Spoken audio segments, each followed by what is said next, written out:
You see what I mean about this book? It's incredible. I love it.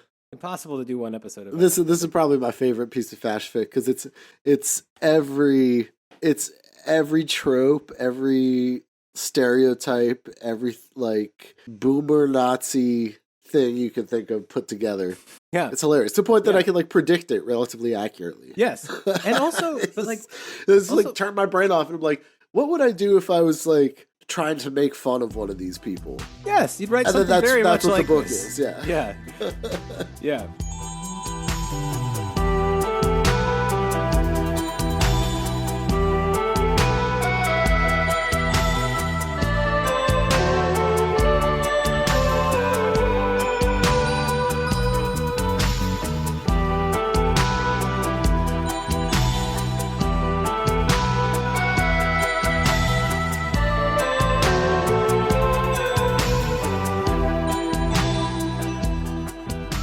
Hey, welcome to another episode of The Empire Never Ended with Boris, Fritz, and Ray.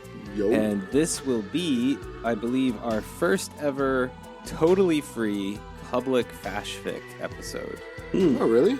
Yeah, we've kept all those locked down because we didn't trust the general public to do right by them, you know?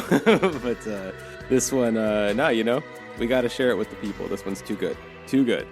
So good, in fact, that it's going to be a two-parter, which is also a first time for Fash Fic episodes. Yeah. So a couple of firsts here. So let's explain. Hold on. Is it a two-parter because it's an extremely long piece of Fash Fic, or is it because there's just so much? Because it's so rich. It is so rich. It is overflowing with comedy gold. So Excellent. So just to explain to our free listeners, we do occasionally do a close read of a particularly influential and almost always idiotic piece of writing by various Nazi types. I mean, we did Turner Diaries, obviously. We did fucking Iron March's Alexander Slavros' Lecture Me Daddy book. I can't think of the real title right now, but yeah. Squire's Trial.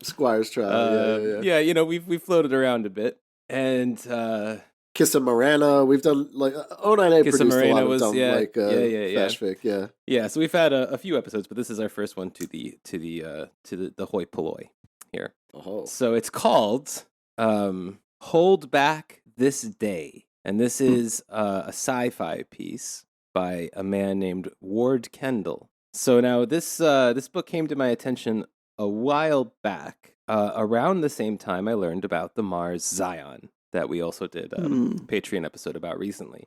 In short, that is just the idea that the only place white people can survive is on Mars. So that's the level of optimism we're dealing with here as well. So yeah, it's kind of a dystopian white nationalist future, and it's pretty fun. It's a good. I don't know if there's a white nationalist future that's not dystopian. Well, I mean, in the sense, you're right. They hate themselves they really so much do. too. They can only write dystopias. They have very little faith in their racial future or whatever. Yes. And I think why I'm excited about this being our first like public Fash Fic one is, first of all, like nothing too fucking terrible happens. You know what I mean? Like it's not Turner Diaries. Nobody's hanging from trees and shit. But it does have like all the other elements that we've come to love from this genre. So, you know, like dialogue that a human being would never utter, just impossibly poorly written. Emotions, you know, impossible plot lines, but also an enormous amount of just self-deprecation of just, I don't know. It's a fun one. Excellent. So yeah, this is, I guess, out of our like Fash Fic collection, this is our rated PG-13 one. That's it. We're taking it out of the restricted area. Yeah. Turner Diaries fucking sucks, though. It's horrible. It's horrible. It's a shitty fucking book. Yeah, it is. So's this. There's levels. Like Slavro shit is funny. There's funny, and funny. there's just like, kill me, I don't want to read this. Yeah. This is way more on the funny side than the kill me, I don't want to read this. Although nobody should read this, you know. Definitely. Again, I should warn listeners. This is not a recommendation. No. Not a recommendation. No. I should also warn listeners that, we've been, there's a dark and heavy emotional callus over my heart from doing this podcast with y'all. So things that, probably should hurt us just don't anymore. So that's, hard to know how you're going to take this. So here we go. All right. So let's talk about this book real quick and then jump right into it because, man, we got a lot of ground to cover. This is quite a journey we're going to go on. So this was, again, it's called Hold Back This Day. It was published back in 2001, but I'm not sure by whom. But the one that I have was published by Countercurrents in San Francisco. Now, Countercurrents Publishing is run by a guy named Greg Johnson. And he is, you know him. All right, so he's like the, I guess, what would you say, like founding figure of what we call the North American New Right, sort of based on the European New Right. Yeah, I mean, I don't know if he's exactly a founding figure, but he's one of those guys. I think he might have coined it. Coined the phrase. Which phrase? North American New Right. Oh, okay. Well, yeah, I'm not sure if he was ideologically there, but he's one of these kind of Yachian type guys, as far as I gather. And but he has a doctorate in philosophy, supposedly from Catholic University. He's got roots in that sort of insane, right-wing libertarian American movement we're all familiar with. And his publishing house publishes like Yachi, kind of lesser-known texts by Yachi, Davy, a lot more like elitist stuff, and definitely kind of, I would say sort of philosophically, he sounds like a William Pierce light, I would say. But these guys are a lot more concerned, even more concerned than William Pierce was, with kind of shedding the costumes and cheesiness and, not denying the Holocaust anymore. Just don't talk about it and this kind of stuff. So appealing to normies and also Greg Johnson had a lot of critical but positive things to say about the alt-right for that reason, for kind of focusing on making things that are publicly accessible, So Ward Kendall is a Johnson-style Nazi, and Hold Back This Day, what we're going to read, is very much like North American New Right in sci-fi format. So hopefully we'll never have to talk about them again after this. We'll see. We shall see. Never say never, Fritz. Never say never, yeah. So Ward Kendall is, I think he's like 68 years old, something like that. He says he's got 2 teenage daughters, which is going to be problematic as we read on today. And he does say this about himself. If I had to be defined, I'm a little bit of a Robert Heinlein, a flash of Ian Fleming, a touch of Ayn Rand, and a few whispers of Ray Bradbury, and an occasional dark shadow from George Orwell. A little smidgen of pedophile. Yeah. He was born in Texas, but I feel like that's how he talks anyway. Okay. He lives in California these days, as far as I know. He's one of these like big tent white nationalist guys, same critiques of people like A&P, Rockwell. I was going to say Orwell. George Lincoln Orwell. And he doesn't like all that theatricality and stuff like that.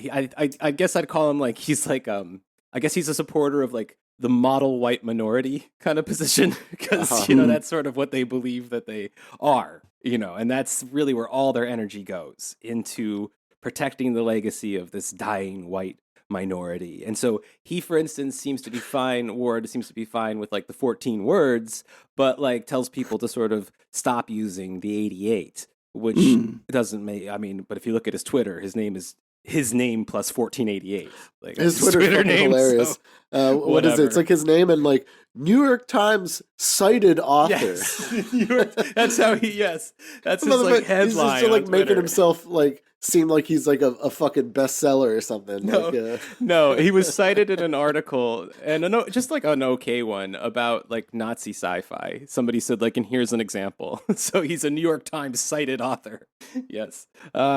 Great. He believes in what he calls meritocracy, which is just I meritocracy. like meritocracy. Meritocracy. Yes, which is a merit-based voting system where this sort of like Yachian, or I guess even Jeffersonian sort of natural nobility can vote more than the hoi polloi, and that direct the spirit of the nation that way. So that's the background on our boy Ward Kendall today. Yeah, a whisper of Ray Bradbury. Did you read the interview with him on the Countercurrents website? Oh no, I haven't. Are you looking at it? What you got? Yeah. No, I just look at it. It's on their webpage by that guy Alex Kurtagic.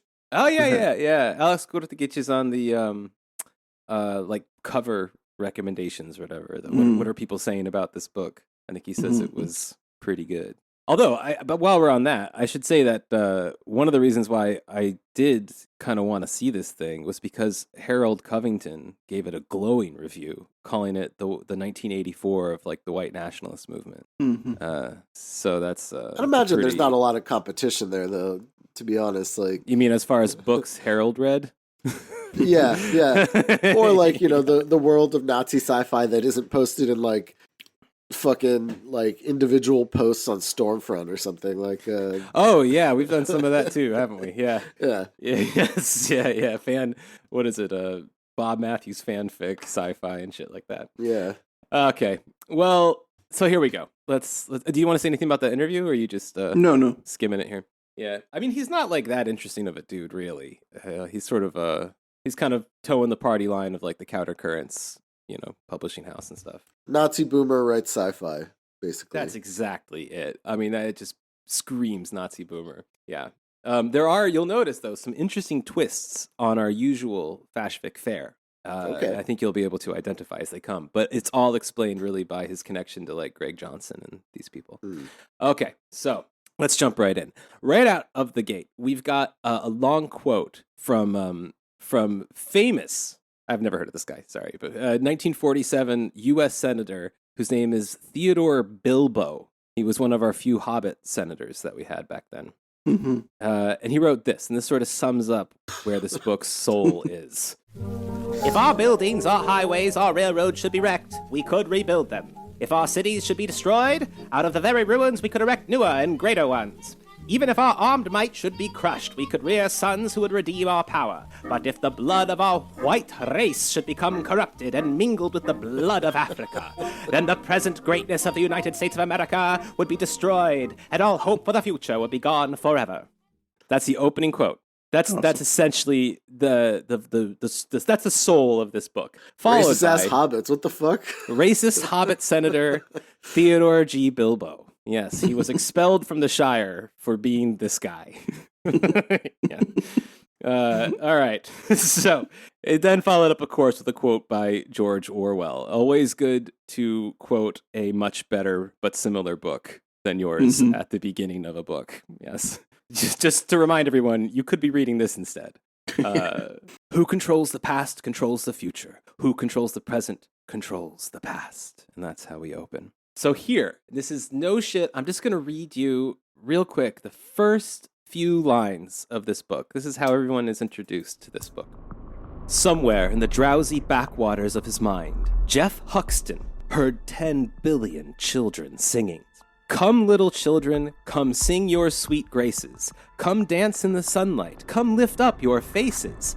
We'll skip towards Jerusalem and then onward to Mecca. We'll quote from the Bible, then chant from the Veda. So sing, little ones, of Christ and of Allah, united forever with Marx and Mandela. For this is the way of the world, all joined together. Oh, come, boys and girls. That's the song that children learn in this future. And then it says, Jeff awoke with a sudden start, a thin, hot sweat trickling down his throat. Harsh African sunlight burned deep into his pale blue eyes as he squinted uncertainly towards the horizon. So now you've got the scene. Yeah, a lot packed into that opening, you know? Yeah. So even the sun is African this year. Even the sun is African. Even his sweat is hot. Yes. Yeah. So that's what we're in for. So he's got a wife. He's basically he's on this like monorail, like think Hunger Games kind of monorail in the future. So his wife is named Li Ming. He himself, Jeff Huxton, is the newly appointed Schoolplex administrator. That is SKOOLPLEX of what's called New Theravada in South Africa, Sector 37, Africa Zone 12. He's I do like this future in which English actually goes phonetic. I think that this is this is something that I eagerly await. Yes. Yeah. It gets you're gonna love what they eat then, Boris. You're gonna love it. So as he's on this monorail, all around him are these like flags of WorldGov, which is the name of the world government. That's the classic Fash Fic naming convention. You take a thing, world government, you think, what do we name it? And then you call it world government. Yes. So one of these flags says justice, equality, service, unity, and salvation. Another flag says allegiance, liberty, labor, atonement, and humility. Now, if you break those down, that's JESUS and ALLAH. So that's how the WorldGov makes its slogans, by making fun little, what do you call those acronyms? Interesting. Out of religious figures. So his wife, Li Ming, says, "Are you feeling all right, Jeff?" He smiled. "Just new job jitters, I suppose." "Well, it's a big promotion for you, dear. Schoolplex administrator." He squeezed her hand in his. "For us," Li Ming uses her family and given name always. She smiled back. "And for the children. Speaking of which, ... This is, I'm just, we got to get a sense. For those new to Fash Fic, I want you to know what it feels like and how people talk. Jeff turned around and looked over his shoulder, searching the aisle for any glimpse of his son and daughter. As he did, a thick strand of tawny hair fell across his forehead. "No sign of the little monsters," he commented. These are totally normal human things that people say. Scanning dark faces rode behind him. Not one even remotely resembled his own face, he realized. No one stared back at him with eyes other than dark, or had skin other than brown. For a moment, Jeff felt an old uneasiness stir within him, as if every dark eye behind him fixed against his own blue eyes in one remorseless, implacable scrutiny. Christ. That's so, again, right from the top, right into the heart of like white nationalist paranoia. Yeah, like they're weird, all looking at my eyes. Cuck fantasies or whatever they have. Like, oh my god, this dude is so fucking cucked. Like it just gets worse and worse for him. Yeah. So he sees his son. His son shouts, "Dad!" and runs out. His son is named Adam Huxton. John also has a daughter whose name is Pooja. She is from this marriage now that he has with Li Ming. Adam is from a previous marriage. Whereas Adam bore a strong resemblance to his deceased mother with his flaxen hair, fair complexion, and eyes the color of afternoon sky. His daughter Pooja mirrored her mother's Afro-Asian features of dark, almond-shaped eyes and yellowish-brown skin. Don't like where this is going. No. I somehow don't think Pooja's going to end up happy at the end of this book, but we shall see. So here's what happens. They all basically have these future bracelets. Everybody's got them on their wrists. And as they pass into the African region, the bracelets turn color. And so it turns yellow now. And Jeff Huxton does some like dumb dad joke about, "Ooh, I wonder why that happened." And then Adam says this, "'Cause we're in Africa now," Adam pontificated, not falling for his father's dumb joke. He hadn't been fooled by that kind of thing since turning 8. Well, not since turning 8.5, our author tells us. Again, Fash Fic, perfect, just useless details at all times. Details, yeah. Yes, in place of any like convincing dialogue. But not even like fun, like useless details, no, like the kind boring, of shit that you dumb. add into like a screenplay to make it more interesting. Nope, nothing. It's just like completely useless shit. Worthless. Yes. So we learn now that the bracelets turn blue when you're in Europe. They turn yellow in Africa and they turn red in Asia. Pooja asks if her bracelet will ever turn green, and he says, "Praise to Allah and Vishnu, but I sincerely hope not, Pooja." At least not anytime soon. I'm not ready for a transfer to South America. So that's, how he tells it. You notice he says praise to Allah and Vishnu. Mhm. Yes, I definitely noticed that. It's one of the things in Future World that if you were going to say, like, I don't know, you saw something crazy, you said Jesus, you would actually say, like, Jesus and Vishnu, or you mix it up, So Everybody does you're that. not using a Jewish god anymore. You're using an actual Aryan god, like Vishnu. Yeah, not good enough for him. But seriously, like, think about these fucking bracelets. Like, why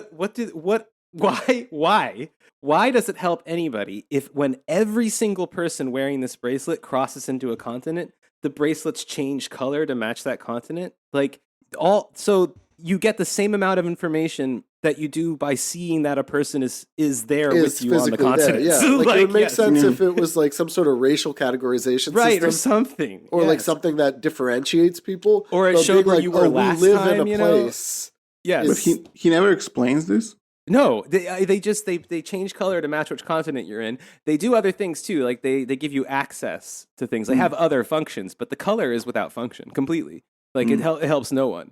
It gives no information. So whatever. Anyway, that's Welp. Yeah. All right. So Boris, this is for you. So the kids are getting hungry, and he gives each of them an orange tablet called. This is spelled rather NOMOHUNGA. That would be Nomohunga. Nomohunga. Oh my god. You wanted it. You said you wanted it.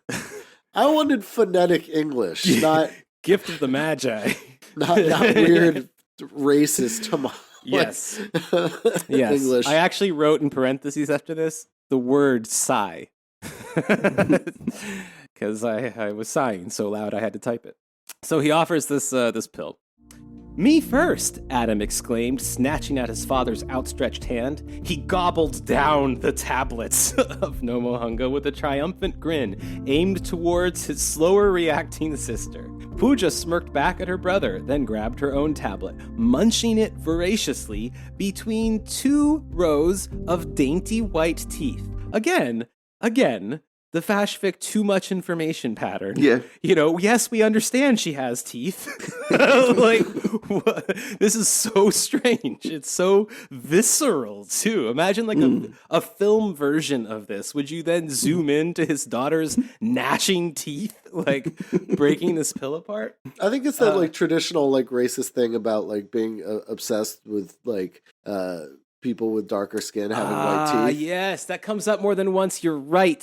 Yes. Yeah, it's like a traditional racist thing. Like it is. Yes, you're right now. Now that you mention it, the white teeth thing does come up a lot. Oh my god. This guy's one of their like smarties, Like the Countercurrents and them sell this thing as like the thinking man's Turner Diaries. You know what I'm saying? Yeah, I mean I can already tell like what kind of dude this motherfucker is. Yeah, Like, exactly. So this is what the daughter actually says. She goes like this. She giggles and says, "Yum, yum." Oh, God. These are the dialogues you get treated to. Jeff then offered the vial to his wife and says, "Li Ming?" And she goes, "Not now, Jeff. The monorail's about to come to a stop." I mean, there's a lot going on in that little interaction, Do they hate Like- monorails? Like, is that like a weird like boomer like thing where they're trying to build monorails? I want my fucking car. Yeah, Like- he does talk a lot about the unwashed masses on the monorail. Yeah. it is- They it hate is public true. transit. That's But just in this like little bit, what you get from this interaction is that his son Adam is clearly a huge piece of shit, even as a child. Like he like grabs this, makes fun of grabbing it to his sister, and then like munches it loudly, a pill, and then makes a big deal out of how he got it first. Yeah, fuck And- you, kid. Yes, and also, why does she not have time? Why does the wife not have time to take a pill if the monorail is about to come to a stop? How long can it take? So like. Presumably, the point of eating those like pills as like a condensed some sort of like nourishment is that you don't have to like have proper meals. Yeah. Exactly. I mean, but that's exactly that's So it the takes no best time. moment. Exactly. Yeah. That's when you should do it. But I think as the book goes on, you realize that Li Ming is just like a unnaturally domineering woman. Mm-hmm. Of course. Uh-huh. Like she has to be. So this is what Li Ming says. Thank God and Buddha, she said. I detested Germany sector anyway. Those people in Guadalajara-Stadt were just too Mexicanized for my taste. What? Jeff winced at the racial slur, then shot a worried glance over his shoulder to see if anyone else had overheard. Satisfied no one had, he turned back to his wife and whispered, "You really must be more careful, Li Ming. Are you trying to get yourself sent off to a sensitivity re-education camp?" "Oh, Christ and Shiva, Jeff. If I ever see another bratwurst taco or smell another Wiener Schnitzel smothered in guacamole sauce, I'll kill myself." I mean, a very subtle book. Yeah, he just like smashed every single type of like stereotype together. This is like, what do you think Mexican Germans would eat anyway? Wiener Schnitzel with guacamole? Yes. Fucking idiot. Yeah. Although I have to say, I have been thinking about a bratwurst taco since I read that, and thinking like, God, maybe it could work. You know, there's a way to do it. You know, there's a thing like that, right? There's the like Belgian tacos and they use like waffles and shit. There you go. I mean, it's obscene, but so it's now revealed that Jeff and his family are coming, from Germany sector 182. They are greeted at the South African station by Counselor Ahmad Yehudit, who is presented here as some kind of like a friendly but leathery giant man, you know? So this is, again, the first non-white male character that our protagonist will meet. And of course, he's going to be presented as an absolute giant, you know? Mm-hmm. Yeah. That's part of their thing. That's part of their Nazi brain thing they have. Like he's described as like the guy smiles in slow motion because his face is so big. It takes that much time, you know. Like it's described this way. So he meets Yehudit at the station. They're talking for a little while, and finally, Yehudit turned his attention back to Jeff. His carefully controlled glance straining not to expose any hint of distaste. After all, this was a prejudice-free society, and all citizens were treated with the same state-mandated equality. Nevertheless, he could not help feeling a nettlesome jab of repugnance as he noted the new schoolplex administrator's light brown hair, his fair complexion, his straight, somewhat blunt-tipped nose, and his archaic Anglo-Saxon jawline. All features now extremely rare and considered rather gauche in today's racially homogenized world. Okay. I'm picturing like what a Anglo-Saxon jawline is. All I can think of is Mitch McConnell. I mean, I know he's Irish, but I really feel like it's got to be it. You know, like are the Anglo-Saxons famous for their jawlines? That's news to me. You know when I do that like horrible like British impression and I like stick my I disfigure my face, push your face into your neck. Yes, that's what I'm imagining. We're all yeah, but Yehudit was mostly distracted by the eyes. Blue, disturbingly blue, Ahmed Yehudit concluded. He wondered why Jeff Huxton hadn't had them surgically altered. My Buddha, he thought, what a career impediments, even in these prejudice-free times. Perhaps later, after he got to know the man better, he might tactfully suggest to him having dark brown eyes instead. Yeah, not subtle, this book. So as they're walking, a gong sounds, and everyone has to kneel to Mecca. They're all kneeling to Mecca now. Jesus Christ. No, Mecca. Jesus Christ and Muhammad. Oh, yes, sorry. And the Vedas. So Puya is happy to do it, of course, because she's like a model citizen. His daughter, I said Puya, it's Jay, so I'm assuming probably Puja. Puja's happy to do it. It's the name of Hindu like ritual service. Ah, there you go. All right, cool. So Puja's happy to do it, but Adam protests. And Jeff says, "You know the law, Adam." So he kneels and he makes a sign of the cross, as is the custom way to bow to Mecca in World Govland. Everybody has to practice all major religions simultaneously 5 times a day. And here is the prayer that they chant. Oh, bless us, Almighty Jesus, Allah, Vishnu, and Buddha. Give us this day our daily bread and lead us not into temptation, but ever upwards towards eternal racial harmony. For the way of the flesh is through one common blood, one common people, and one common race. forever unto forever unto forever. This is so stupid. I It's mean, incredibly dumb. Yeah. The religion. I mean- Would you like to name the religion? If you could just guess the name of it. Thinking about Nazi naming conventions. It's not the religion. Okay, It's that at least was not actually that. kind of going to be my Is guess. it No. the faith? It like Okay. combines all the religions together. Oh, okay, well. All right. I'm just curious. What's your guess? Maybe you're going to get it. I feel like you could get this. Krista a la Buddhism. You're damn fucking close. Well done. It's Chrislamhin Buddhism. Oh shit! Oh. Okay, that wow, was pretty damn, close. okay. Your order was about right there. Not bad. See, I know. Yeah, you I got poisoned my mind well enough to understand how like a boomer Nazi Yeah. writer works. I guess he wrote this when he was like 50. Yeah. This is a full ass adult. He has kids, this man. But this is so dumb, like, it's so dumb. Yeah. Like, I mean, so not like the opposite of creative. It's just like, Yeah. I mean, I can't believe they Yes. can't do it any better than this. Like, I mean, Like in no, this this new is world, everybody's going to have Yeah. to worship Christ a la Buddha and bow down to Mecca, get their eyes surgically altered so that we all look alike in this one world government. their fear is like, race mixing and so on.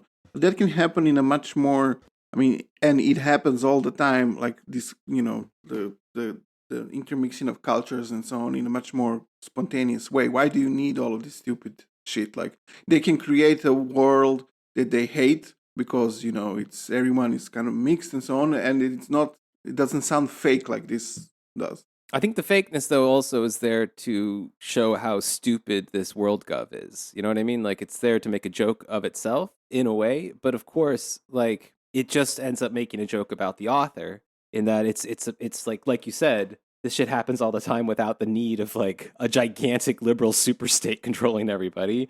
Yeah. And in much more colorful forms and in ways that are very natural. But if you acknowledge these like natural combinations, it completely undermines the thesis, Yeah, it has to clearly be said how all of this is so unattractive. Like, there's nothing good about this, and you have to repeat this all the time. Exactly right. Yeah, like in Dune, you have novel Dune, and you have like these kind of syncretic religions that like were like spontaneously, I guess, or in different ways were made in the like far future and so on, but they are, I guess, in some way could be seen as attractive or making some sense or spontaneous. Like they're like Zen Sunni teachings and so on.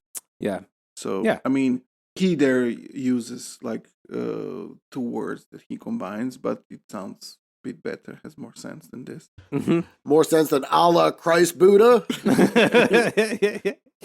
So in chapter 2, they arrive at their new home and we're treated to this beautiful dialogue between them. Pooja says, "Wow, Dad, my own room." Jeff grins. "I told you Africa wouldn't be such a bad place." "No, Shiva," says his son. Jeff frowns disapprovingly at his son's expletive. So here, Shiva stands in for the word shit? People, like, is this government mandated as well? Like, how does that naturally arrive? People say all the time in this world, "No, Shiva," to each other. Oh, it's so cool. That just straight up doesn't make sense. No, it doesn't. We are informed that this move is a big step up for the family, and that Jeff is now a GS-15. And such a position comes with privileges like our very own bathroom. No more communal showers for us, they say. And Daddy, Pooja shouts excitedly, jumping up and down. "I only have to report to a child behaviorist once a week, instead of twice like before." Because at this level, your children don't have to be analyzed by, a positive therapeutic figure, I guess, twice a week. That's also some like classic like boomer shit too. Yes, my kid doesn't need no fucking therapy. Yes, exactly. He's a kid. Yes, doing kid stuff. Yes. Also, the darkest of boomer fantasies come out in how the school runs in like every fucking way. Like, all right. So Yehudi takes Jeff on this tour of Schoolplex 619. And brags that they've been, quote, designated by WorldGov to take part in the final phase of the Harmony Project. Jesus Christ, Shiva Baphomet. Over there is where we house our Harmony Project candidates, Counselor Yehudit directed as he led his new schoolplex administrator towards the nearest dome, around which a number of young black males and females clustered, talking and laughing amongst themselves. These are our latest arrivals from Borneo Sector 85 and New Guinea Sector 13. Very dark complexioned, as you can see. Skin tone class 9s and 10s for the most part. Definitely not the norm WorldGov is seeking to achieve for the population at large. As he spoke, Yehudi tried not to glance at Jeff himself, all too consciously aware of the schoolplex administrator's own skin tone class 1 rating at the other end of the spectrum. And mixed in among them, Yehudi went on, directing Jeff's eyes here and there among a group of black youths, we have the last unblended arrivals from Europe Zone 5, in particular, Iceland Sector 15. Yep, exactly what we always knew was going to happen. I knew it. Yes. Government-imposed race-mixing school camps in order to achieve the perfect skin tone, which is, by the way, class 5. I see. Yeah, this is... So this is kind of like his, like, totally founded to, like, fear. That, like, okay, like, race mixing is bad for everyone because, like, black people won't be black and white people won't be white. We'll all just have to be category 5. Category 5. Yeah, class 5. Uh-huh. Yeah. Yeah, but that's exactly what Ray was saying, right? Like, it has to be this insane government project. You know? Yeah. So as they strolled on, Jeff silently praised Allah that soon there would be no more people born looking like him or those from Europe Zone 5. So he's been totally, like, lib-pilled, you know? He's drunk the Kool-Aid. So, yeah, so obviously the Harmony Project is about race mixing, and the Harmony Chamber is, quote, filled with dozens of squalling interracial babies. Yehudit explains that they're cranking out 15 to 20, quote, multiracial births every week and sending them out in the world to rid humanity of the last traces of our troublesome racial differences. And Jeff loves this because, you know, he's been taught by critical race theory to hate his own people and all that, I guess. Right, I don't know. This is before that. This is 2001. So, so they're cranking out babies, is what this thing does. Jeff is jealous of Yehudit's appearance and analyzes it racially for 2 straight paragraphs in great detail about all of Yehudit's fucking unique features that he has, and then trying to pin down each feature to like a genetic heritage, and then concludes these 2 fucking paragraphs by saying like, so in general, he was very nondescript. Right? Like, disproves his own thesis as he's writing that race mixing makes everybody look the same. But then doubles down anyway, because I guess he assumes nobody's going to read this for, you know, clarity and consistency anyway, so fuck it. He writes, thus, like a child gifted with high intelligence, Yehudit was gifted with an utterly bland racial appearance. But he's been describing this, like, giant in enormous detail. He says he has tusk-like teeth in this. Like, but what he means... He's definitely not beating his, like, little dick off to this, like, while he's like, describing every, like, inch of this, like, giant man's body. Well, what's funny is, again, I was kind of, like, writing this episode as I was reading the book, and I remember thinking at this point, like, how much do you want to bet that as he's talking about how all these, like, interracial people look exactly the same, every fucking white boy in this book is going to be, like, blonde and handsome with, like, blue or green eyes. And it is absolutely what happens. Like, all of the white people look exactly the fucking same. Not bland at all. And not from Iceland where everybody's related to each other. And the fucking dating apps have to show, like, degrees of, like, familial separation. No offense to Iceland, but small fucking gene pool there. Jesus Christ.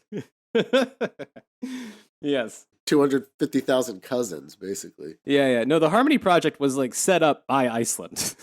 Like, they were like, please help us. So anyway, that's that, you know, that's their fucking dumbass psychology. So we learned that Jeff had graduated himself from University Plex 934, which you guys know is in Australia Zone 5. And so the administrator, Yehudit, says this, counselor rather. Let's see, from there you went on to your first schoolplex assignment in Melbourne, or is it Mandela-born now? I'm never very good at remembering place names. Mandela-born, of course he's, like, Jeff answered. Oddly obsessed with fucking Nelson Mandela. Yes, yeah, all the time. So, yeah, Melbourne has been changed to Mandela-born. And Jeff says, joy to Buddha for that. Jeff also worked in Ciudad, Detroit, where his wife was, of course, killed in a brutal race riot 7 years earlier, where skin tone 1s and 2s, those are white folk, were protesting get this, discriminatory housing practices against white people. And when a group of medium brown, this is a quote, medium brown skin tone 4, 5s, and 6s massacred them for trying to achieve racial equality. These fucking people. This is like, a lot of this will happen, as it does, not just in Fash Fic, but in the stuff that they say and believe, where essentially their greatest fear is that they will be treated like they've treated other people. Mm-hmm. Exactly. Yeah. Jeff, despite his wife being killed, still is a total believer in the system. Like, that is established very firmly. So they walk by some orientation now for third grade students. And as the teacher is discussing same-sex attraction and how it is encouraged, of course, by WorldGov, Of course. they walk past a classroom and a technician is registering each child using a sexual orientation scanner. So WorldGov is, of course, interested in making every child feel special and accepted and, you know, all that horrible, dumb leftist shit like that. So they determine a kid's sexual orientation early so that they can steer them towards calm acceptance and understanding is the thing.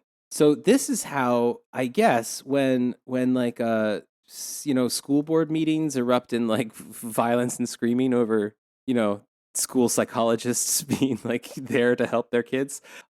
This is probably I think this is what they think is happening in the school. So Counselor Yehudit led Jeff to the next classroom. Stepping past a translucent sliding door as it softly hummed aside, they entered a darkened room where a small group of boys sat watching a large wall monitor. On it, the image of a man, lithe and handsome in appearance, sat on the edge of a riverbank. The sound of his voice, warm, soothing, and friendly, was obviously quite appealing to the gathering of boys, Jeff noted. There was nothing unusual about the man, except that he was stark naked. He says this, the man.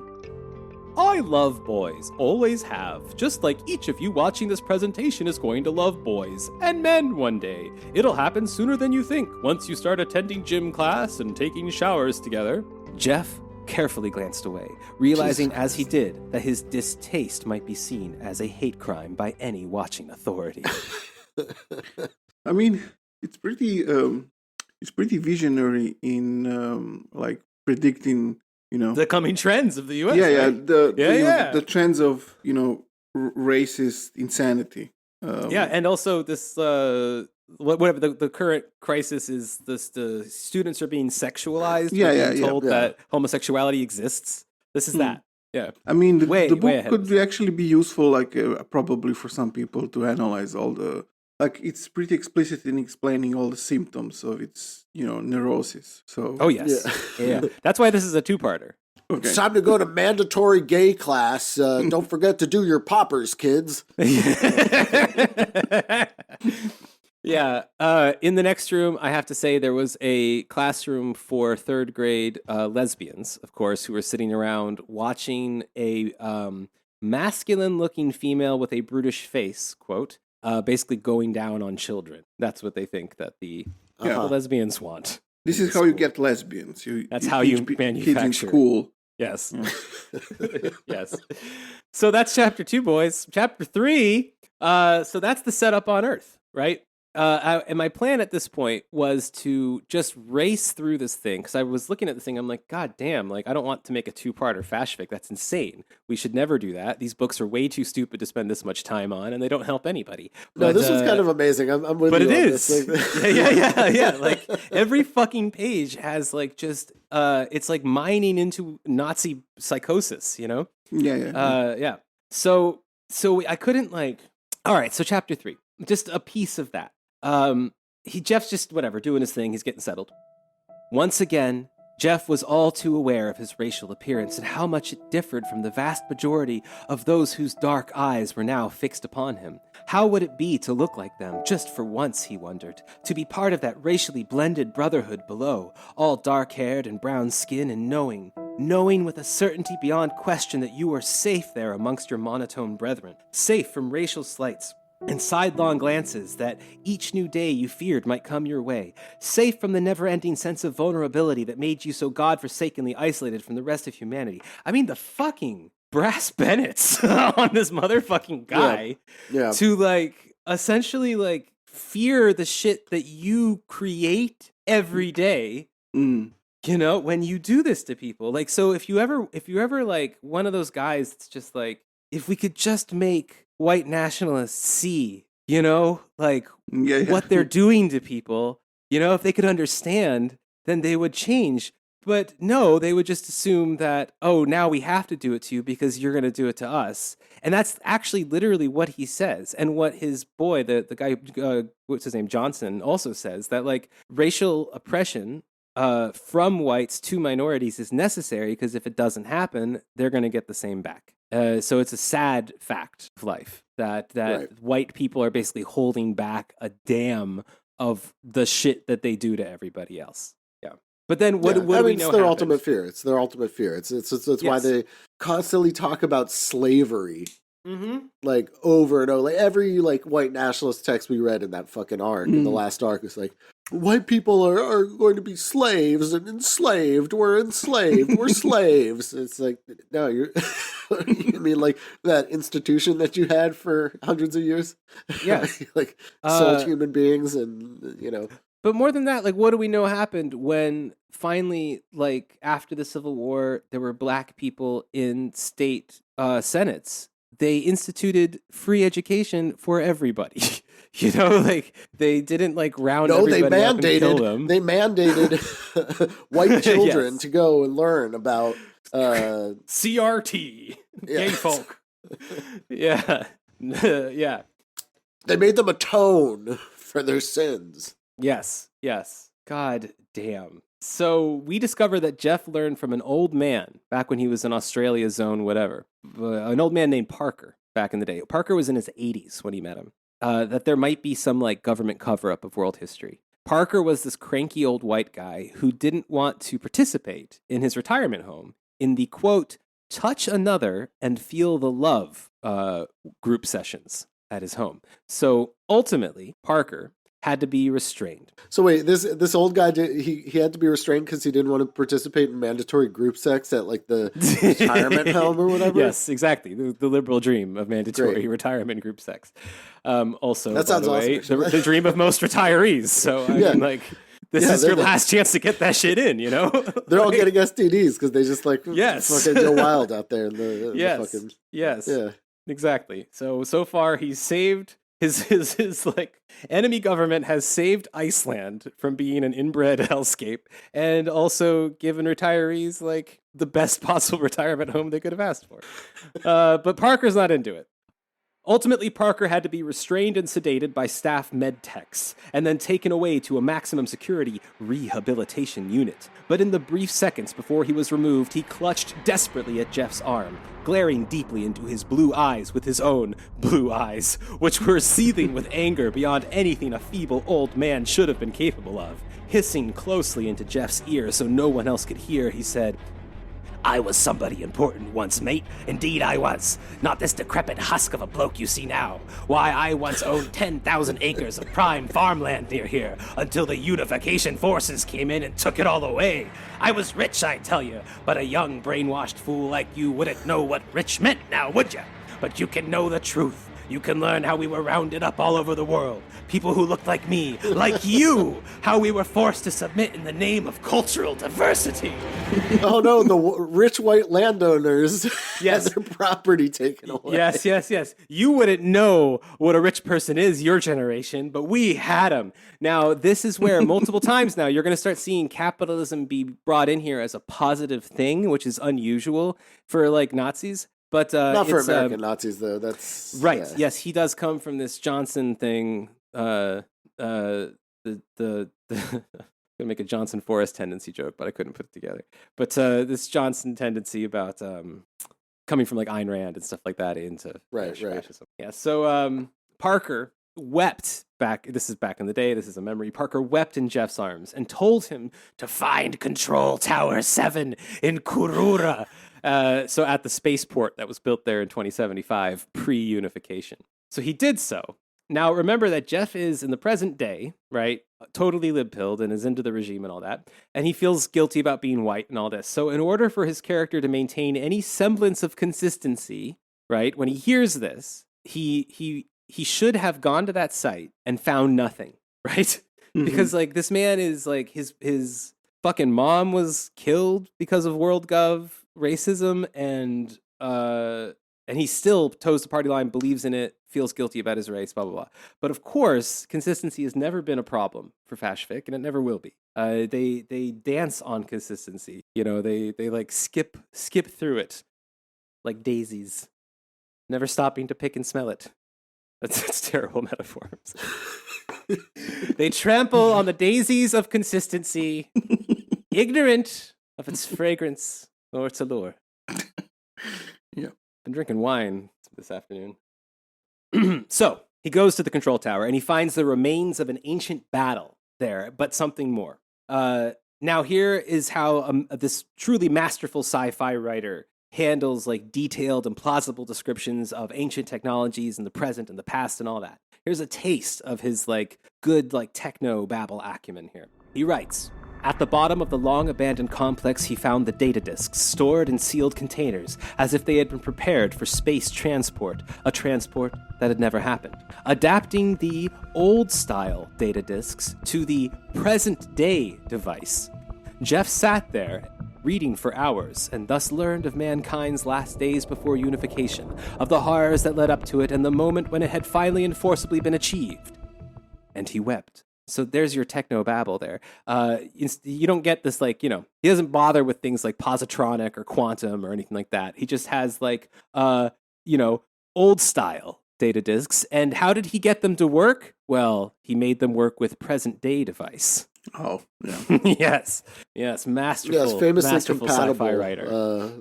Stuff, yes. Right? Oh, yes. I could definitely take like you can use present day device for old style with minor modifications that are not listed here. Yes. Yeah, I could definitely still use zip disks.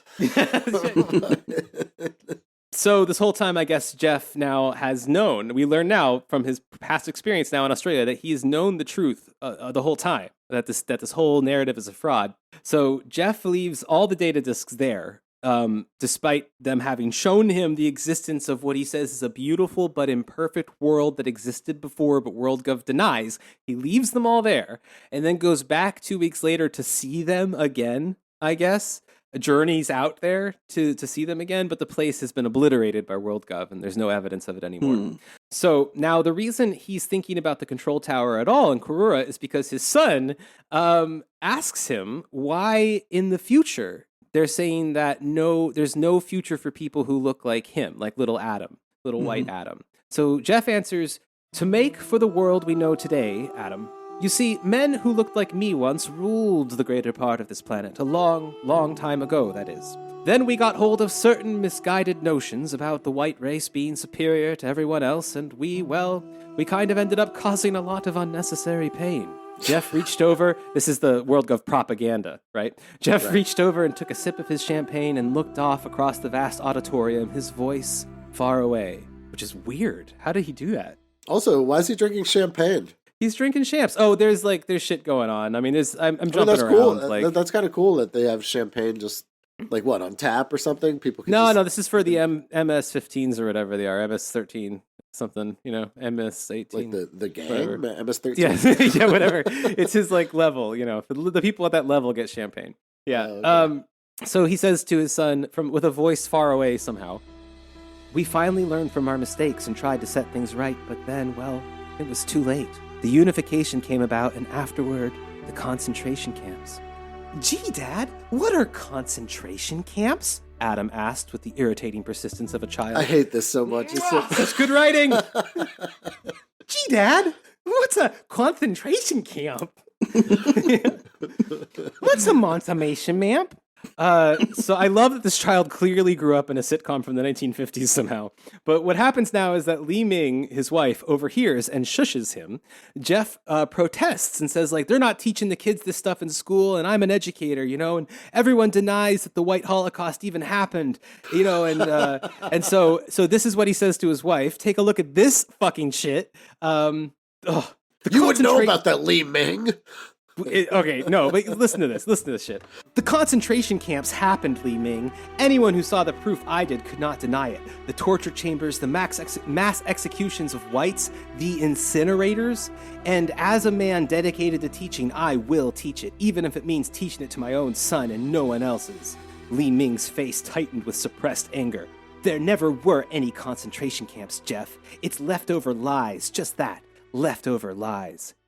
How fucking deluded and fucking stupid, you know, would you have to be to like read this and not just want to beat the shit out of this man? You know, like, god damn. So they're doing white Holocaust denialism now. Yes, yes, that's what he invented here for Fash Fic sci-fi is white Holocaust denialism. Because they want to have all that shit. They want to have that like that card to play, but they don't because, you know, white people rule the world. Yes. And then just to put a cherry on the cake, you know, if you as like a proud white man just haven't been touched and moved and enraged at this point with how the world gov covered up the white Holocaust, which you probably already think is happening anyway, get this. At the end, he gives Pooja a fucking soy cake. Of course. Yeah. Eat your tofu, Pooja. That's yes. Yes, exactly. Eat your mandatory big government tofu. Yes, this is the dream. Yeah. So 5 years pass, right? And in this time, a famine hits India, so WorldGov kills off 5 million Indians preemptively to handle it. Now, again, this is what Nazis think that, you know, the left wants to do. So or like what the British did with the Bengal famine. Yes. I mean, like... Yeah, it's a bit more like that. Yeah. Yes.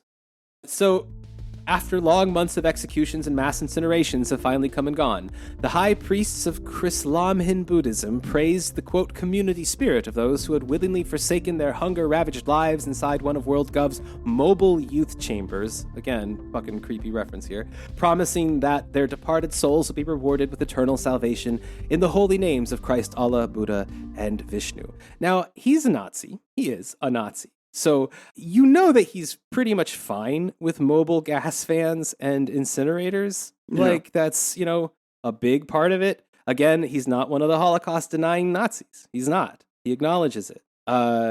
So the problem he has with WorldGov is not the mobile gas fans, and it's not the mass deaths or incinerations. It's the, quote, community spirit. That in this paragraph, it's the only thing that separates WorldGov from, like, Nazis, even though Nazis were all about community spirit. So, yeah. These guys really would not have liked National Socialism. Yeah, like and how it like actually existed. You know, lots of like public infrastructure, nationalization of industries. I mean, yes. So anyway, weird takeaway from all that. So Adam, now 16 years old, extra handsome now because he's 16, which, as we know, is like, for Nazis, what an adult is sexually. Yes. So if you're new to the genre... They've reached the age of consent in some states. Yes. Yeah. Germany. So as Adam fumbled for words in a typically adolescent way, now he comes into the office with Jeff. Jeff suddenly noticed just how much his son resembled him. Same blue eyes, same Anglo-Saxon features, that jaw, and save for a trace of his mother's Nordic heritage evident in the slight upturn of his nose, Adam was definitely a handsome chip off the old block. Yet on second thought, Jeff had reason for concern. After all, considering Adam's renegade Caucasian looks, he was a far cry from the new racial standard of what nowadays constituted handsome. Would that unpleasant reality cause his son emotional anguish in the years ahead? So before we find out what's troubling his son, Jeff thinks about Li Ming now, his wife, and how she loves the luxuries of South Africa, as opposed to their former home in Mexicanized Germany, remember? So I just love that, like, his imagination is, like, so regionally American that he can't imagine, like, a world in which, like, everything isn't Mexicanized. Yeah. You know what I mean? Because he's like from Texas or whatever. Yeah. And so you like, think he'd be like Turkized in Germany, right? like like he just has no idea like that like what other racists in other countries are concerned with. Like, in Germany, they'd be like, it's like Islamic Germany now and Turks and blah, blah, blah. He's like, no, it's all going to be Mexican. The Mexicans are going to take over everything. Guacamole what the fuck are you talking about, Tom? Yes, exactly. So, but here's what's up with Li Ming. So Li Ming, yes. Nazis are so sad, these people. All right. This is the wife he wrote for his hero. It was during those weekly church services that all Li Ming seemed to talk about anymore was the new choir director. She relentlessly praised his, quote, spiritual qualities, often in comparison with Jeff's alleged lack of them. As it stood, Jeff had, for some time now, suspected Li Ming of getting, quote, spiritual herself, with their new choir director, coming home late at night on several occasions, this is a quote now, with the smell of masculine sweat on her naked breasts as she crawled coldly into bed beside him. Yep. Yes. This is cuck fantasy. Yes, exactly. They all have it. It's incredible. Yes. Yes. All of these things he saw ahead for his son, simply because of what he was. Career impediments, alienation, faithless wives. Jeff felt his hand suddenly clench into a tight fist, just thinking about it. He's like clenching his hand in anger, thinking about, the hot choir director. But what of poor handsome Adam? Actually, here, okay. I want to just get y'all's guesses here. Just about, there's a specific thing that Adam is worried about that's about to happen, okay? So he's 16, he's in school, it's run by WorldGov. So any guesses about what Adam's worried about here? I don't know that you'll get it. I'm just curious to hear some, what could have been. I don't know, he's gonna have his mandatory gay sex class or something. He's been identified as heterossexual, but that is a very close guess. So they're going WorldGov's gonna pair him up with level 10 black woman. You got it. Yes, you are in tune with WorldGov. See, I know maybe Ward is right about us. Is there a way to work in the song "Hot for Teacher" in there? Yes, I'll do it right now. So the answer is sex cam. yeah. That'll have the drum intro to absolutely. It's all Hot for Teacher. Yes. So all right. So here's how it goes. Adam walks sheepishly into the room. Dad? Jeff relaxed his hand, but not his hidden anger. He smiled gently at his son. What is it you're unhappy about, Adam? It's about this field trip that my class is going on. What kind of field trip? It's a first time, Dad, and I... Adam lowered his blue eyes, too embarrassed to go on. Jeff leaned back in his chair. First time. Every teen had to go on one, sometimes during his 16th year, as a required part of his educational curriculum. For without a satisfactory grade in first time, with exceptions made only for unusual circumstances, graduation from schoolplex was impossible. As part of the process, each student had to pair up with a fellow student of the opposite sex, or, with those designated by the state as homosexual, paired up with a member of the same sex, for a 3-day wilderness outing. During the outing, During the outing, all participants had to perform at least one exercise, each in both oral and genital sex, with oral and anal sex required for all male homosexual students, as well as one satisfactory example of three-way sex, with the teacher serving as both instructor and third participant. The objective of the wilderness outing was to ensure that all students, especially the shy and unattractive ones, were guaranteed the experience of a government-mandated, socially engineered, quote, first fuck. I think, isn't this pretty much what Jordan Peterson was recommending a few years back with what do you have, mandated marriage and shit like that? Yeah. Jesus Christ. Yes.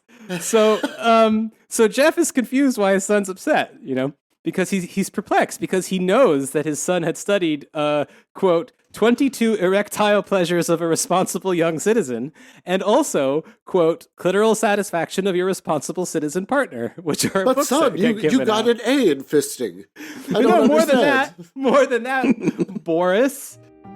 So what's troubling you? Last year at group masturbation, you passed with flying colors, according to Mrs. Chambaka, your instructor. Jesus Christ. So what's troubling you about all this? Well, it turns out Adam thinks his partner is ugly, since no other girl wants to do it with him because he's white. And so, so now we get treated. Now we get treated to this gem of dialogue. Okay, I don't know if I can read this without being racist, so I'm going to give it a shot. He goes, "You don't know how I feel. All the guys in class got partners, but they can't wait to go on first time with." So then the names of the guys that got to go on first time with the partners are Jamal, Enrique, Tyrone, Hassan. Oh my God. And then some more. All the guys. I asked this one girl named Shaniqua to be my partner, and she laughed at me. And when I asked two other girls after her, and then Adam collapsed into the chair, his face buried into his hands, crying as he says this. So I'm sorry, everybody. But that's what it is. That's what this is about.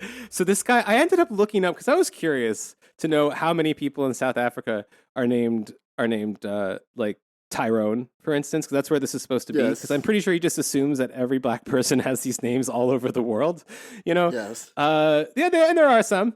It's possible. It's like there's a percentage of a percent, so you never know. He could have potentially had these friends. But I'm pretty sure he just picked names he thought all black people had all over the world. Yeah. He was like, Tyrone and Kareem Abdul-Jabbar. Yes, yeah. Really embarrassed for Ward Kendall when I read this. So as it turns out, Adam is stuck with ugly old Helga Schmidt. So now, being administrator, Adam's dad does this totally normal dad thing to do, and he pulls up Helga Schmidt's file, to check out if she's like hot or not, and starts scrolling through her pics, and he straight up requests nudes to his thing and starts scrolling through nudes of this 16-year-old, and this is what he says. This is a quote from the book. "Nice," he thought. "Very nice." I mean, okay. This man has 2 teenage daughters when he wrote this, first of all. Yeah. So there is now some fucking fantasy description. Just going through like the MySpace of his like daughter's friends and shit. Like creeping on like pool pictures or whatever. Yeah. So this is his fantasy description of this redheaded girl who had eyes like the color of lavender dusk, he says. But of course, like, let me just add though that this book has gone way out of its way to establish that like the whatever liberal lefty world gov is full of pedophiles, and that like this isn't made problematic in this book. You know what I mean? Like, right. You just get information that, oh, she's hot, so now we know what to feel about Adam's choice. But none of that information does he say to his son. So a lot of the narration is the author's narration, not Jeff's narration. You know what I mean? Right. Like he's describing this fucking naked 16-year-old girl. Yeah, his daughter's age. So just saying. Again, those of you new to Fash Fic, welcome. What's great about this book too is that it gets better and better and better. I mean, worse and worse and worse is what I mean. But like, the pace never drops. Like, you think he couldn't keep up this level of constant stupidity for this long, but he fucking does it. And we're only getting halfway through the book today. Like, great. It's I was wondering if he stops with this all of this bullshit and gets into like things happening without him explaining how the new totalitarian system is making you. I see what you're saying. Like, when does the plot start? Yeah, that does start around when we're going to finish this episode. So the first half of this book is mostly lore building, and then the action begins at the very end. And yes, oh my God, guys, I'm so happy we're here doing this together. There's so much. Like, if I had just read this book by myself and had no one to talk about it with, it would kill me inside. The stuff that we're going to talk about. I'll be honest, I had my doubts. Like you sent us some like whatever sections of the book, and then like I looked at dude's Twitter. I was like, yeah, this is funny, but I didn't realize how amazing it actually is. I mean, it is really every stereotype put together. Mm-hmm. I was saying to Fritz like on our break now, like it's when I try to make fun of Nazis, like the shit I would come up with is what's actually in this book. Like Blue-Eyed Timmy has Shaniqua in fuck class. Yes. Like, yes. Well, okay. Well, let's talk about first time camp here. So really quickly, here's what happens. Well, first of all, this is also funny because like it also violates like a core tenet of white nationalist fear, which is that white people are white women are very, very desirable. You know what I mean? And that black men will steal them. In this world, white women are completely undesirable monsters, and nobody wants them. And that's that take. It's kind of a it's a interesting take on that. Right. So this is where he's getting creative. He's like, he's more what like if I did this instead? No, he's horrible. So as it turns out, at camp, here's what happens. All right, so Helga was also not happy about getting Adam either, because Adam was also a gross white guy. And she wanted somebody else, and this is who she wanted. This is how it's described. Specifically, she wanted a stocky, copper-skinned youth of Afro-Irish, Mexican, Tahitian, Eskimo, Japanese, Maori, French heritage. So, again, maybe that's a joke? Put everything that he's ever heard together. Yes. Not the Mexican, Tahitian, Eskimo but over who the there. fuck is keeping track of this in WorldGov? Like, the whole point is, like, breaking down these things. Like, no one would keep track of that ideologically, But like, if WorldGov were actually, like, doing what it was supposed to be doing, it would be a lot more like how a lot of European countries don't take racial demographics. Yes. Yes. They just, completely ignore it, so you don't actually know, like, in France... Yeah, like because of the Holocaust of people live and stuff like that. So you don't officially see which neighborhoods are black or Maghrebi or whatever. Yeah. And they're supposed to be like colorblind. Like I'd imagine it'd be more like that than like this really complex racial categorization system in which because it's Nazi math. I mean, they can't imagine anybody else doing anything other than what they're capable of. Right. So like they care about that shit. So of course everybody else does too. They just the wrong way. So what happens is at first time camp here, Helga grabs Adam's crotch and he runs out of the tent screaming, and so he fails sex class. Yes. Yeah. So then we jump to chapter 5, New Year's. I guess he also missed that, like, if he was writing this now, they'd have to have mandatory consent class, and he would think that's bad. He could have done that. He's then a little too. Dated. I mean, 2001 was a long time ago, but it wasn't like before consent discussions.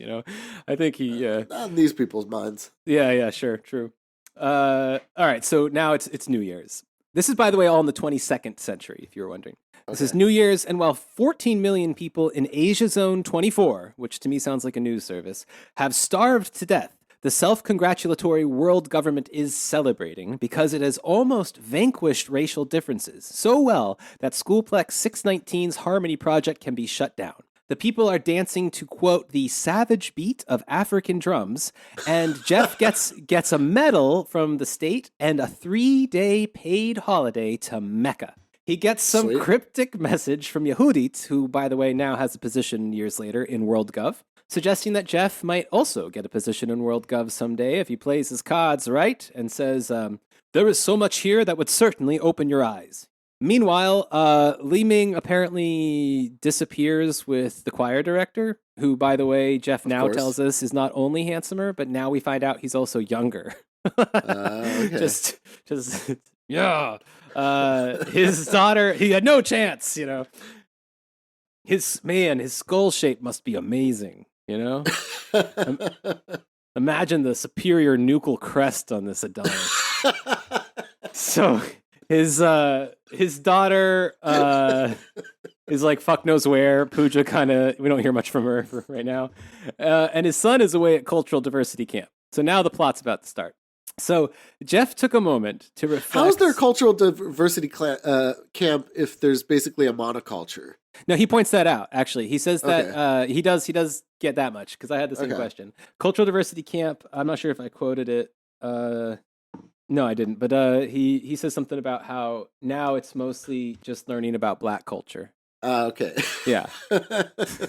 Yes, black culture is one universal thing as well. Yes, and then there's like, yes, especially in Africa, where there are no complexities in that identity at all. Yeah, yeah. So Li Ming goes off with the choir director. So Jeff has time to think about how the world got this way, and this is more lore. Forgive me for it, but I think it's probably the last lore rather we really need, if we need it at all, of course. But this is it. So he's thinking back on how the world got this way. For instance, he knew that Euro-ethnic culture, as it was known, was virtually extinct. It had been overrun by largely Afrocentric worldview long ago, before melding itself with its Asian-centric counterpart. In this time, Afro-Asian synthesis, that'd be obviously Wu-Tang, absorbed Latin-centric culture, thus setting the stage for the worldwide unification of humanity. Once under the iron rule of unification, this multicultural alloy melted and fused yet again, eventually forming one globe-spanning monolithic culture under which all mankind came to live. The only significant victim, if one should dangerously risk the assumption that there was one, was Euro-ethnic culture.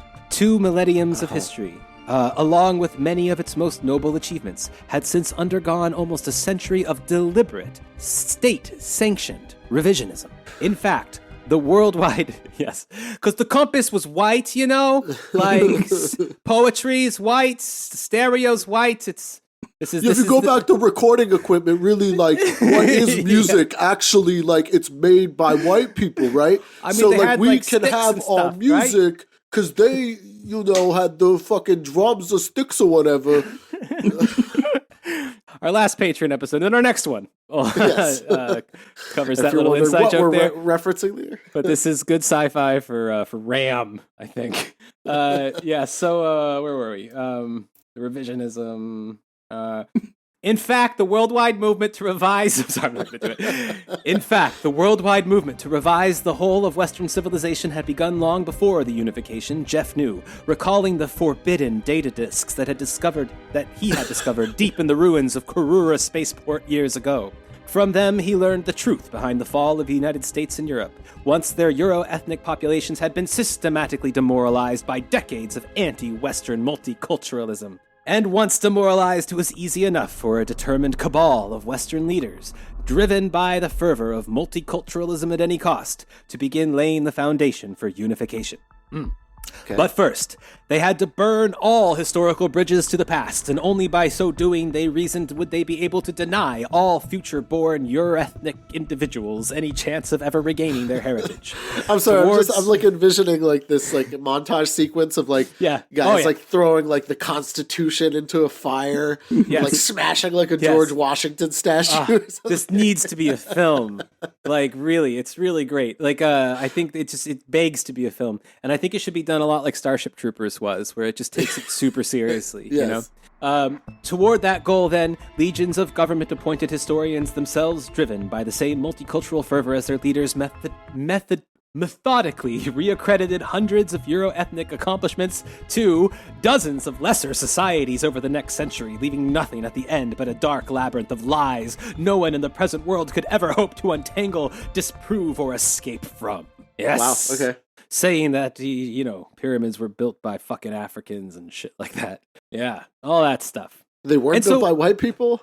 But here's my question. What was on those data disks? Because the data disks somebody was scrambling to get that information stored onto data disks and sent off into space right before the unification crashed through the door and killed them all, So what is it? I feel like these data disks, it sounds like he found a stormtrooper is posting history, on or maybe, I don't know, maybe. I don't know, or PDFs of Dinesh D'Souza books from the 20th century, So people have to know. The forbidden knowledge. Yes, yeah.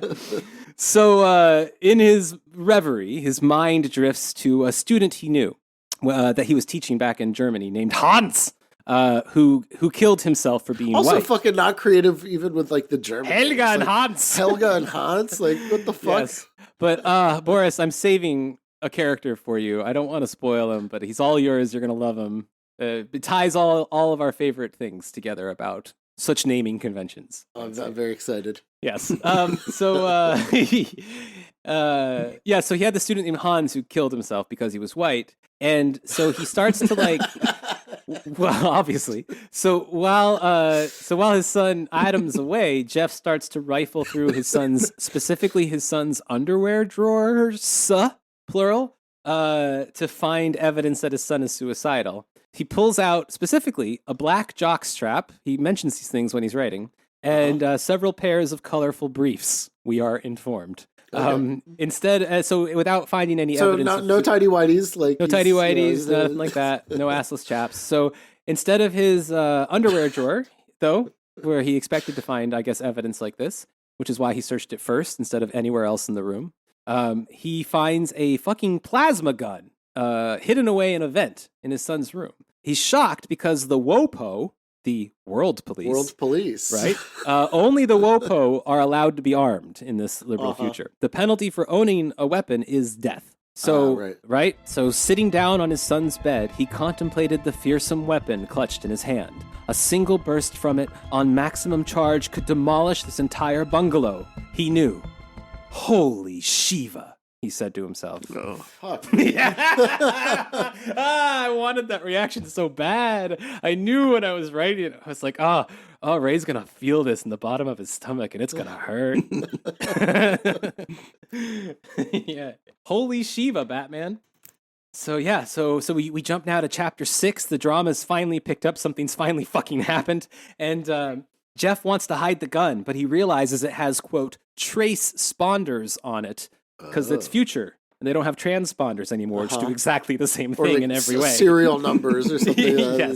Yes, these are trace sponders because it's the fucking future. So despite no one being allowed to operate firearms at all, right, in WorldGov, and Jeff being like a devout law-abiding citizen, he nonetheless knows how to expertly and quickly dismantle the plasma gun, commenting like on every piece that comes out of it, you know?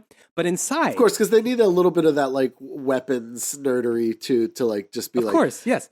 They have to. What do guns look like in the future? Okay. But on like the last person in the world who would know how to comment on it or how to use it. But it's not the character doing this. It's the author. But the character takes apart the weapon, right? Yes, but the author cares about guns. Well, yes. So he wants to describe it. I see. So he's like looking over the shoulder. It doesn't matter Jeff, what's happening. As Jeff like accidentally perfectly takes it apart. And then as he's doing that, he's like, oh, he found the loader there. It's an Easter egg for the fans, you know, like. Okay. The fans of plasma guns. Yes. Yeah. But get this, in the plasma gun is a small disc, a golden disc, and with the word inscribed on it. Now that is NAYRA. I mean, any ideas? You don't have to do much to it to make it work. North American. No, too far. Way too deep for a Nazi. Think much stupider. NAYRA. It might help if I wrote it down. Naira. So not an acronym. It's not an acronym. Relay? No. Okay. It's okay. I didn't get it the first time either. But it is. So it works then. I mean, that's what's interesting is like I read it and I was like, I don't quite get the reference. It is code to hide what.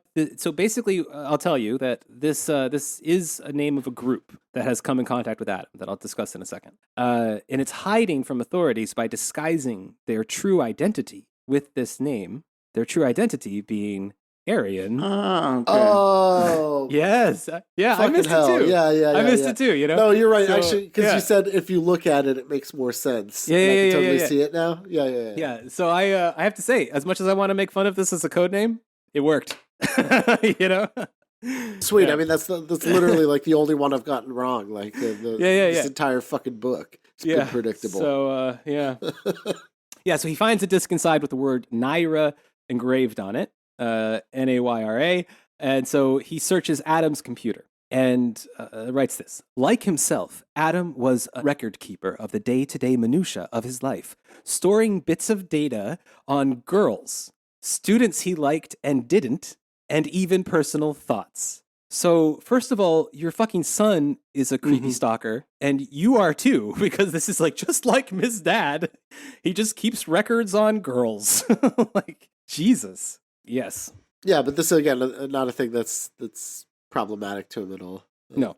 Normal. Yeah. He's able to do this, by the way, because passwords are illegal in WorldGov. No one's allowed to have them, so nobody has them. So as it turns out, his son has been meeting with some white guys. And Adam's journals talk about meeting this like hot teen chick for his dad now to spy on called Emerald because of her eyes. She told me what happened just before the unification, how the rest of the world wanted to conquer people like us. And when they couldn't do it by force, they got to calling us racists, so we'd feel bad about ourselves until we got weaker and weaker in spirit. Then our enemies finally walked in and took us over. CRT, baby. It's happening right in front of our eyes. They weaken the white man. That's right. That's right. But not Emerald. She knows. And so Adam is hitting it off with Emerald as his dad is reading his diaries, rather.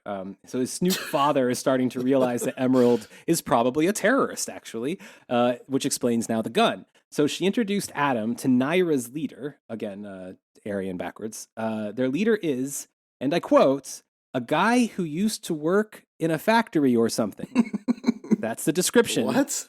That's the description we're given of the leader of this terrorist cell. Their plan, apparently, is to steal a solar ship and fly it to Mars. Solar ships, we learn later, haven't flown in a long time. Okay, so I was actually wondering about like the whole space thing, because there's spaceports. Yes, Mars like Zion is back. Mars Zion exists. Yeah, but this is, I have to say also, before Wayne MacLeod did his Mars Zion shit on Stormfront. So I bet he read this and gave us...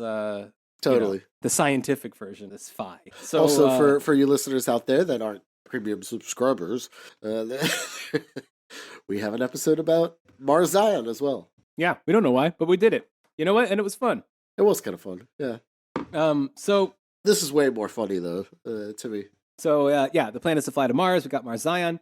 Also, by the way, Emerald is knocked up with Adam's baby. So all of this is going on in Adam's life, and Adam's writing all of it down in a society, again, where there's no data encryption and no password protection. Then he's writing about his personal experiences with an illegal terrorist cell, but also he's going to be a baby daddy now. So Jeff discovers all of this for the first time because he's such an attentive parent, snooping on his son's diary. And so now his son is heading to Mars with his terrorist baby and all that. Jeff resolves to follow his son into the terrorist camp, the Naira terrorist camp, and he returns the plasma gun to its hiding place and acts like he never found it, pieces it back together in another kind of very detailed description of how the armaments work, and puts it back in the vent. So, I did it blindfolded. Yes. So here's now Jeff's attempt to save his child. We're coming up towards the end here. We got 3 more little chapters here, but they move fast. We're not making it to Mars today. I hope it doesn't need to be said. We're going over every bit of this thing. So chapter 7 begins with Africa Achievement Day, which is definitely some like dumbass snark, I think, because like Ward obviously because he's triggered by Africa. Fucking Black History Month. Yes, exactly right. So now it takes over. Next thing you know, we're going to have mandatory Africa classes in our schools. Yeah, but I think it's also supposed to be like a tongue-in-cheek joke to other idiots like him who think that like nothing ever came out of Africa. You know what I mean? Like people who don't know anything about Africa. Assume nothing happened there. Literally nothing. They don't know anything. Yes. So like his readers, I think, will see that as like a joke. All right. So it's Africa Achievement Day. The family's at the house. Li Ming's there. The daughter Pooja is there. Adam's there. And wait, Jeff Li Ming's back? I thought she... that's what I'm saying. Like she runs off with this dude and like nothing happens and he comes back and then she comes home and she makes fun of him and like belittles his manhood, awesome. and like it's all the way. Like he's all awesome. the way in. He's loving it the whole time too. Yes. So Adam takes his backpack, which is BAKPAK, right? Because it's future backpack. You have to get rid of the C's for the reasons I've said that this English should do not this. a problem. Yeah, should abolish the letter C completely. I've been saying this for years. And you know what? If you did that, you could pretty much use Cyrillic if you wanted to, which we all know is cooler. It's not like fucking but the letter C is fucking useless. It's completely useless. Yeah, absolutely. We'll change it to a K. Yeah, and then you can use Cyrillic. Yeah, and maybe like C can be just used to make the ch sound, which is like the only time it's actually. Anyway. Anyway, yeah. So he Adam puts the plasma gun in his backpack. Li Ming is still Jeff's wife, like I said, obviously hates him even more than ever. And she sees Jeff like sneak out after his son leaves. Like Adam says like something like, I just want to say that I love you, Mom. I love you, Pooja. Tell Dad I love him. His dad's in the house. His dad's literally peeking at him around the corner, you know, like not making his presence known, but like peeking at his son as his son's like, tell dad I love him. and then in Jeff's like mind, you hear something like, you'll never know how much I love you and understand you, son. Like he says in his mind instead of to his son. So yeah, that's Africa Achievement Day. Yeah, great family communication. Right, yeah, this is why he doesn't know that his fucking son has a kid and is going to Mars. So so Jeff sneaks out too. Li Ming stops him and says, My, Jeff, haven't seen you this urgent since the last time we made love. Or first time, rather. And Jeff says meekly, I might be getting home late today, Li Ming. I have a lot of important... Oh, don't bother to explain. Do whatever it is you have to do. Besides, you're just like your son. He was in such a hurry, too. Left here like he was rushing off to catch a rocket to the moon. Jeff thinks to himself, if only you knew. Ugh. Listeners can't see the effect of my words on Boris and Ray, but in unison, they both dropped their heads in utter defeat at that line. I mean, what else could you do? I mean, yes. Please make this a movie, somebody. Jeff boards now again the monorail to follow Adam, and he watches out the window as like the world passes in front of him. And he comments as he's watching that WorldGov, at this point, has eliminated class differences, and no one was richer or poorer than anyone else, and the only cost, of course, was total submission to the state. School was free, food was free, but somehow there's like tons of famine and euthanasia, I guess, because... Yeah, what the fuck? Why? Because they don't understand that, like, that is, that comes from how we have class society, so like they think that there's just not food society. There, yeah. That it's impossible to get food there, but it's not impossible. It hasn't been, and like yes, so whatever. So I think he thinks that if you gave everybody food, then you'd get more famine. You know what I mean? I see. Like some kind of weird Malthusian take, maybe. Housing was free, transport was free, but none of this happened. He said without a fight. He says. Some 50,000 Euro ethnic people from Europe, America, and Australia had banded together to defy the New World Order, fighting a bloody last stand against advancing unification forces before escaping in a fleet of solar ships to the Martian colonies. That's how it works in here. Yes. Okay. Yeah. So he notes that white people once ruled the world, which he says in this. So, like, as sci-fi, because it's sci-fi, it's forced to acknowledge that this was once the case, but like Nazi brain usually makes them currently the victims, right? But in this, our present time, he's saying that white people ruled, And that is kind of more in line with like his publisher's philosophy as well. That is like, they're not like saying like, hey, we don't rule. And in fact, we should rule with an iron fist because if we don't, it's the extinction, So that's their kind of weird addition to this. Yeah, it's like the Nazi thing where they're like not stolen, conquered. Yeah, right. Where they like embrace this kind of like conquers mentality or whatever. Exactly right. Yeah. But they didn't conquer; they lost, and they went to Mars. So, because he got cucked by Li Ming and Tyrone or whatever, and now like yes, white people don't know what to do. Yes. Okay. So he follows Adam into a derelict factory district where the signs of dead companies, now here's where Ein comes in, I think, killed by unification all stand now. And they have names like USA Astronautical Systems Incorporated, Stellar Dyne Corporation, Fujihara Hyperfusion Technologies, Martian Biohabitat Company, Euro-Australian International Food Products, Reardon Steel, South Africa Division, British Hover Car Ltd, etc. So this is like, you start to also get this kind of, There used to be like a robust capitalist economy with industrialists everywhere leading the way, and now like socialism has killed it, all that kind of thing. But like, I guess they don't need it because they have everything. It doesn't matter. Well, you would think so. I mean, like, it seems like the global like system of like feeding and housing and everything seems to be pretty well planned. So I guess they don't need those factories, or is it supposed to be a bad thing? Well, I think it's there are factories somewhere. Well, here's the thing: is like, how did the society They're make building the monorail. worldwide monorail that functions, and without like, steel or have food everywhere in certain places? I don't know, man. I don't want to think too much about lib world here. It's not real. It doesn't make sense on its face. But the thing that's what's funny about it is that it's mostly what they would like to do. It's like how they see their own world being run. It's just, but like they're making fun of themselves when they write this, because what they're making fun of is like their core desires, just like with this bizarro YouTube liberal cringe fest kind of smattered on top of it. Chapter 8. So we learn this factory manufactured hover cars, British hover cars, no less.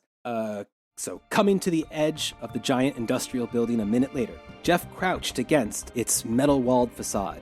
Rising 100 meters high, it stood as an ancient temple to Western ingenuity and bygone capitalism. But get this, in the ruins is a statue to Malcolm X, who Jeff doesn't recognize, but the author tells us is a statue of Malcolm X that replaced the old statue of the CEO who started the place. That's fucking just some hilarious. lore he gave us. Yes, yeah. So he sneaks. Why the fuck did the factory owner have a fucking statue? What the fuck kind of society is that? Jesus Christ! That's the Ayn Randian like utopian society. That's the good society. Yeah, that's objectivism, right? Yeah, bow down to fucking Henry Clay Frick or whatever. Jesus Christ! Yes, exactly right. He's one of those. It's kind of refreshing in a way because you don't hear that much of that in like 2000s neo-Nazis and stuff. Yeah. So he sneaks past what he says, I quote, tarantulas, scorpions, and other deadly creatures. But I feel like since the author knew that the statue was Malcolm X, even if our character didn't, shouldn't he also know that tarantulas are in no way dangerous to humans and are not deadly creatures? That, whatever. You have to really win fuck some, with you a lose tarantula to make it like hurt you. Yeah, they're very lazy animals. Yes. Yeah, people keep them as pets. They mind really their own nice, fucking business, like totally. So we get about 3 pages or so of.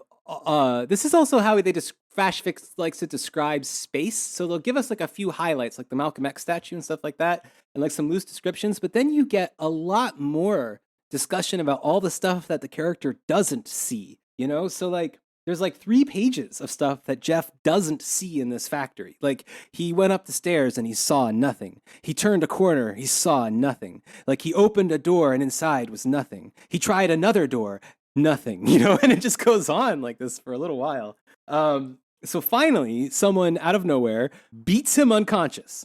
Like, fade to black, You would think that's a chapter ending. It's not. But he wakes up under a light, and there are 3 men watching him, and one of them is named Carl, that's the guy, by the way, that used to have some job or something, the earlier description. Uh-huh. His real name, and Boris, this is for you, buddy. His real name is Carl Ramstrom. Carl Ramstrom. I thought that was a very, very pornographic name for him to have as well. Right? Carl Ramstrom. Yeah. Prepare to be rammed. Do you want to see my Carl Ramstrom? Yes. Yes. So I don't know if you feel up to it. I'd love for you to be the voice of leader of Naira, fascist revolutionary Carl Ramstrom. Carl grinned with amusement. I think I'm beginning to like you, Jeff. You're one of the rare men on this planet that hasn't been thoroughly beaten down by WorldGov.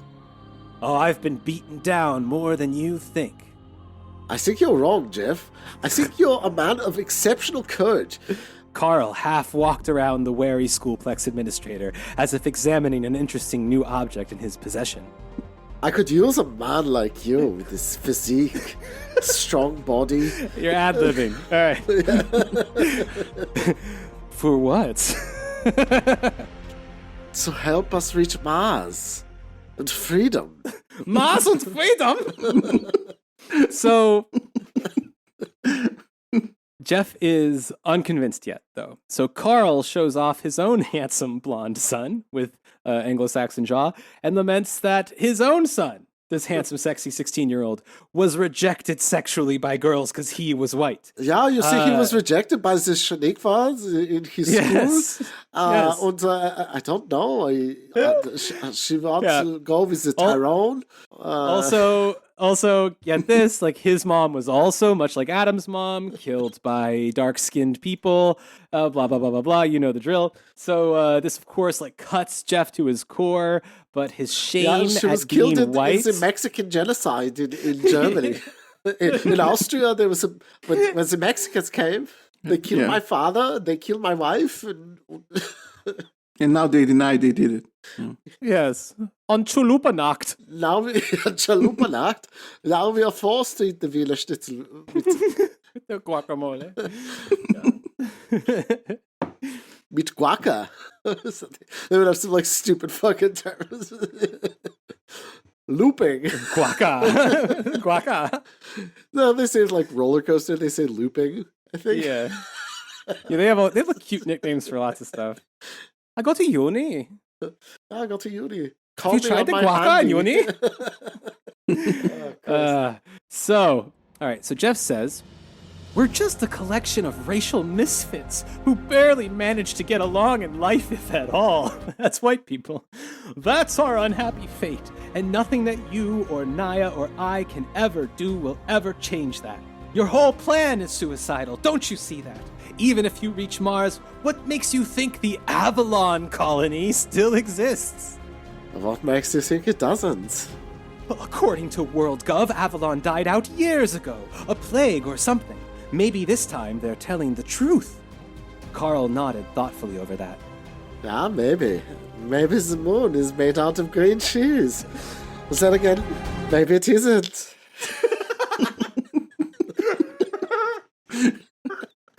This will be a cinematic masterpiece. Jeff whirled around. Shut up! I don't want to hear another word, you hear me? You're a threat, all of you. We have everything any sane human being could ever want. This is to your earlier point. Food, shelter, a guaranteed place in society, freedom from centuries of war, racial unity. But not the most important thing of all. And what is that? Tell me for Allah's sake. Two hard green eyes focused on Jeff. The truth. Yeah. Carl Armstrong's eyes even have to be hard. Yes. His eyes grew turgid and erect as he saw the young blonde boy bench pressing in the corner. Yes. Soft-ass Jeff. Fucking... Yes, yeah. So that's kind of where we're going to leave off on part one here. So he met Carl Armstrong and his hard green eyes and his sexy son, who looks just like his own sexy son. And so in chapter 9, where we leave Jeff, he discovers here that Naira has people in WOPO, in the World Police, particularly one who joined them, get this, after he was ordered by WOPO to gas striking workers. Of course. Okay. I'm not saying it doesn't happen. I'm just saying, like, I'd like to see, like, the lore guide for WorldGov at this point. Like, I don't know what their policies are, really. Anyway, of course, Jeff is finally convinced. That's where we end it for today. Next week, we'll come back, and I guess we'll get to Mars and shit like that. And for those of you who are patrons and haven't checked out our recent Mars Zion ep, like we said, I think you should do so. I have a feeling it's going to come in handy in the wars to come. So awesome. Yeah, that's it, everybody. This is great. It's really it's fun. No, this is hilarious. I don't know. It speaks for itself, you know. This might be my favorite piece of Fash Fic that we've read so far. Do you see why it was so easy to make this episode? Yeah, like, it's it's like a parody almost. Yeah. Yeah.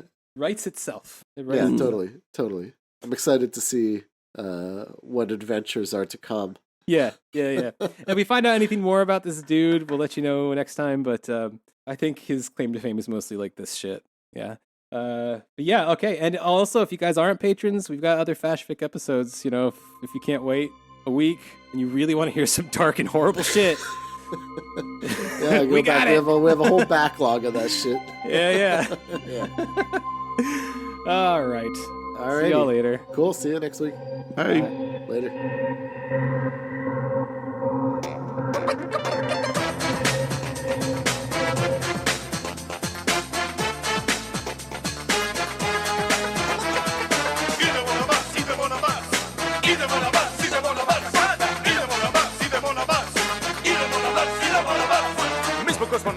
Zvezdanog grada, idemo na Mars jer tamo nema rada. Tamo žive neki mali zeleni i plavi. Desit će se brzo neke promene u glavi. Idemo na Mars jer tamo neke druge traže. Na ljubičaste plaže da se lišimo gnjavaže. To je novo mesto gde se nešto novo zbiva. Odlazim i ja, a ti si kriva. Nisam htela nikad ljubav da ti dam.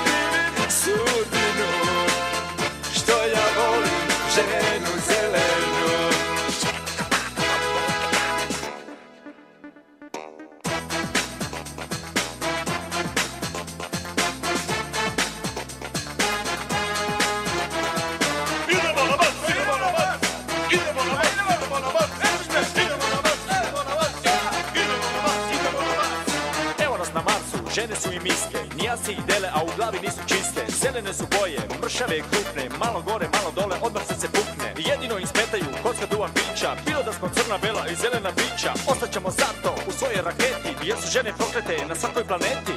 Šta da radim da se nadam ne mogu, tako si visoko, a tako na dnu, a za tebe više nema povratka. Šta uradi ova kurva zemena? A sada krivim sudbinu, što ja volim ženu zelenu. A sada krivim sudbinu, što ja volim ženu zelenu.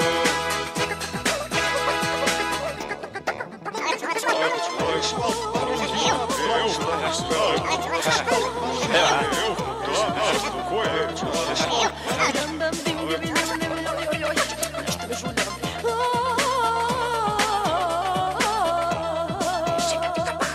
A sada krivim sudbinu, što ja volim ženu zelenu. A sada krivim sudbinu, što ja volim ženu zelenu. Idemo na vas, idemo na vas, idemo na vas, idemo na vas, idemo na vas, idemo na vas, idemo na vas, idemo na vas, idemo na vas, idemo na vas, idemo na vas, idemo na vas.